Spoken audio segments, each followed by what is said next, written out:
Thank you, Mr. Chairman, and greetings, everybody. You know, there's been a lot of discussion for decades now about pharmaceutical prices, generally. But recently, the even more common subject of discussion is shortages of medications. Adderall's been written about in all the major newspapers. I just looked online. There's a list of hundreds of medications that are apparently in short supply. And yet, what I've been told by a number of my constituents, and by the way, I'm in Pennsylvania, Pennsylvania 7, the Lehigh Valley, but it's probably typical across the country, is that they find that when they go to the local pharmacy with their script, and the pharmacy says, I'm sorry, we're out of that medication, we're not going to be able to fill it until we don't know when, they are then advised by their insurance company that if they get their medications by mail order, they will likely be able to fill it. And indeed, so OptumRx, I believe, is the PBM for United Healthcare. CVS, I think, is affiliated with either Aetna or Cigna. And so first and foremost, and I'm going to ask you first, Mr. Baker, why is it that PBMs are able to supply medications when local pharmacies cannot, when there's a shortage? Yes, thank you for the question. I can't specifically address that. I'm not exactly sure. Usually the pharmacy supply chain, the bigger actors might get more limited quantities than, say, a small independent would. So it could be the fact that they've just got a tighter supplier relationship with the wholesalers. The bigger pharmacies may get a smaller supply? Is that what you said? No, the bigger pharmacies would have better access to the wholesalers' okay. limited amount and so are you of saying that a PBM is sort of the biggest pharmacy of all, and therefore they're likely to have more? That would be my contention, yes, ma'am. Mr. Scott, what are your thoughts on that? Yeah, I agree with your concern. I would reflect my mom lives down in Pensacola, Florida. It suffers from depression and has encountered exactly the situation that you've just described. It is a real issue.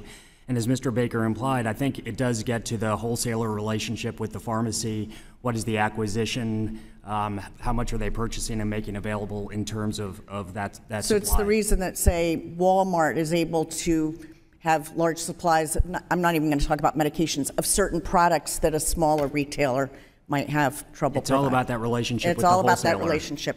So the result of that, if I'm correct, is not only that the consumer is then forced into the mail order or PBM model, but also that it continues the problems of small local independent pharmacies staying in business, which, let's face it, small local independent pharmacies are almost a thing of the past. I can tell you that in my district, many of them have closed, much to the sadness and detriment of many consumers around my district who had personal relationships with their local pharmacist and were able to talk to him or her about interactions and that kind of thing, which of course, when you're doing mail order, you don't have.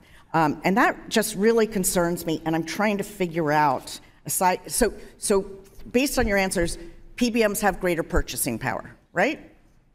And that's because they have so many. Some pharmacies have greater purchasing power than others, and it depends on the relationship with the wholesaler and the Pharmacy Services Administrative Organization, the PSAO, that represents about 83% of independent pharmacies.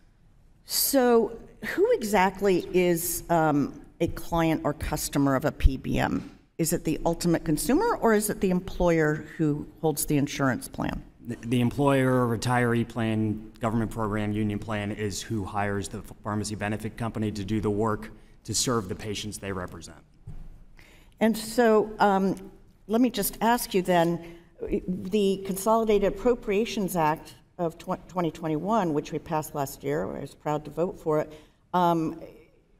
indicates that pharmacy benefit managers are described as covered service providers who must provide information to responsible plan fiduciaries. You're familiar with that yes, requirement?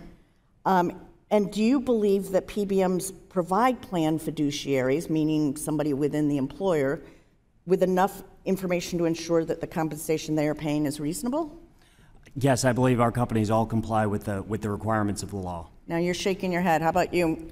I think it was a carefully worded answer that they're complying with the law, yes, but what they're doing is they're aggregating numerous employers' data and they're sending it in to comply with CAA. That data is not going to the employer to make the right decision. Thank you. Unfortunately, my time has run out. I have many more questions I'd love to submit, and with that, I yield back.